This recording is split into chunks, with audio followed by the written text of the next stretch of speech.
Good day. This is Martin Comtois, and we're doing Jung and Dreams. This is our fourth installment in our series.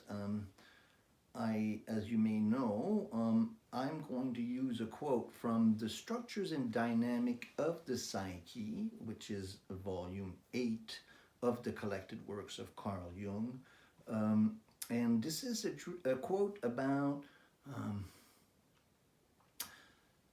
the function of dreams during a time of crisis.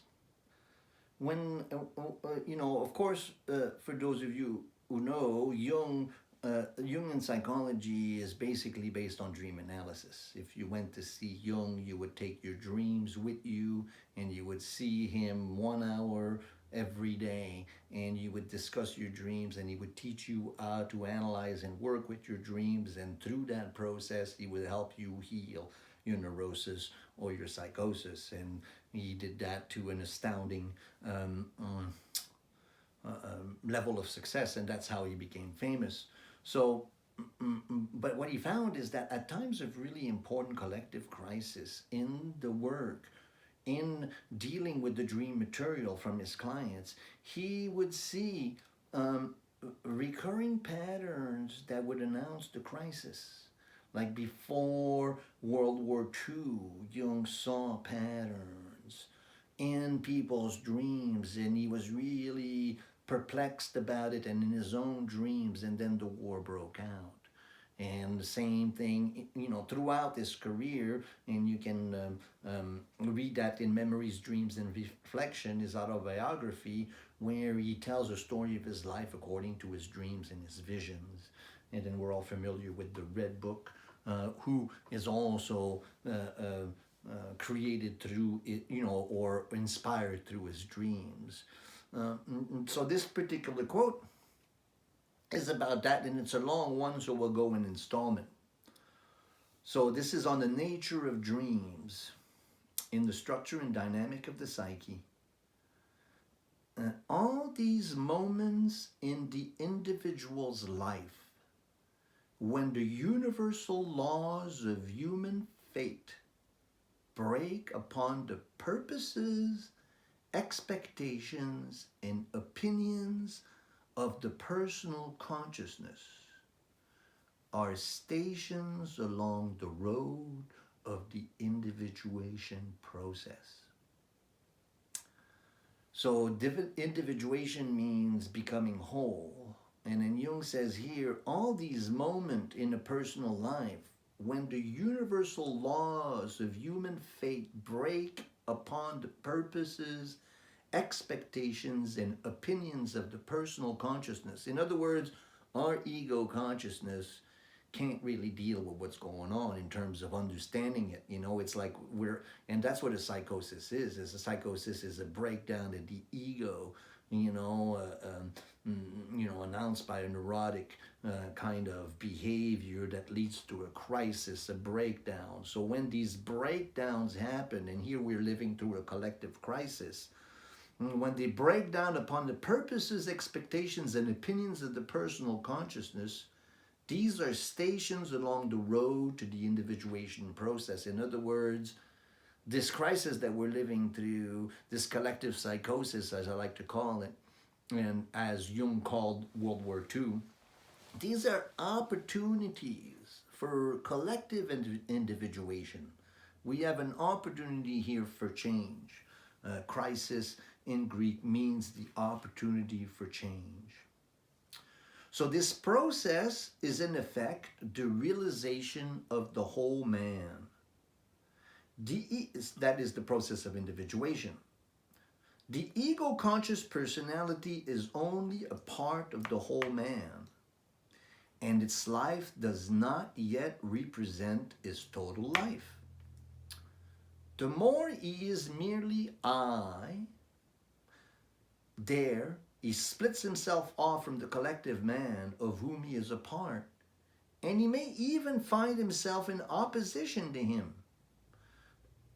And so in our ego consciousness and in this identification with I, we can actually get in our position of one-sidedness, where we become in opposition to our higher self, or to the natural part of who we are, or the part of us who is connected to the universal arrangements of things. Sometimes we may find in ourselves in opposition to that. But since everything living strives for wholeness, Jung talked about that. He says that the urge to individuation is an instinct, as if we all want to become whole.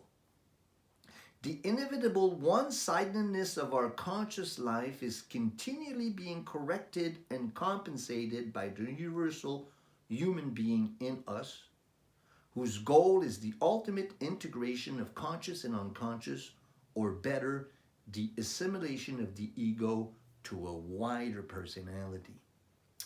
And this is a mouthful, and it's only half the quote.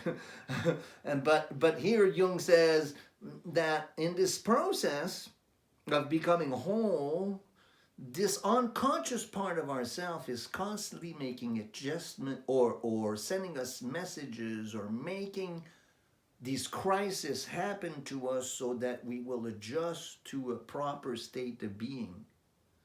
And that's really the meaning of the collective crisis we're going through right now, is that the unconscious, the natural man, the natural, what the Gnostic calls the anthropos, or the perfect man, is rising up and saying, wow, you guys are acting like a bunch of 4-year-olds. It's time that we grow up collectively and start making some real changes. And so, in that sense, the natural man rises up in our own personal processes and in the collective process. Then this is the second paragraph of the quote. Such reflections are unavoidable if one wants to understand the meaning of big dreams.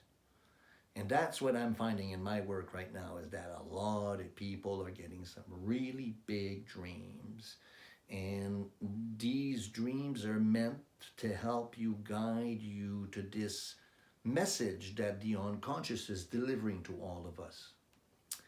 They employ numerous mythological motifs that characterize the life of the hero, of the greater man who is semi-divine in nature. Here we find the dangerous adventure and orders such as occurs in initiations. We meet the dragons, the helpful animals, and demons, also the wise old man, the animal man, the wishing tree, the hidden treasure, the well, the cave, the walled garden, the transformative processes and substances of alchemy, and so forth. All the things which in no way touch the banalities of every day.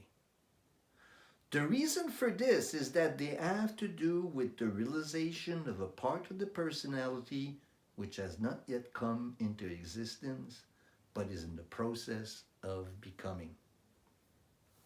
And so this is really important to understand, one, that these kind of crises, both personal and collective, have a goal, a purpose. And that purpose is to bring about a more healthy development, wholeness in the personality, what Jung called the development of personality or individuation. So these crises, they have a meaning. And collectively, we're going through a collective crisis, and it seems that we're being asked to really grow up, in a sense, or to become more whole, or to be more connected, more rounded in our approach as a society. And that's really quite important.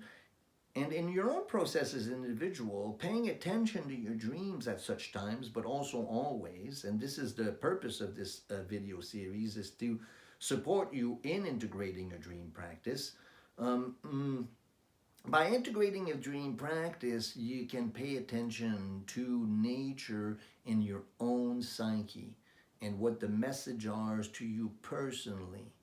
And so, along with being an astrologer, I support people on this process of working with their dreams, and I use astrology and dream analysis to combine, to give you insight into how to navigate these complex times. So if you want a reading or need some support in this crisis, it would be an honor to support you. This was our fourth video on Jung and dreams, and I trust you enjoy it. Please subscribe and pass it around.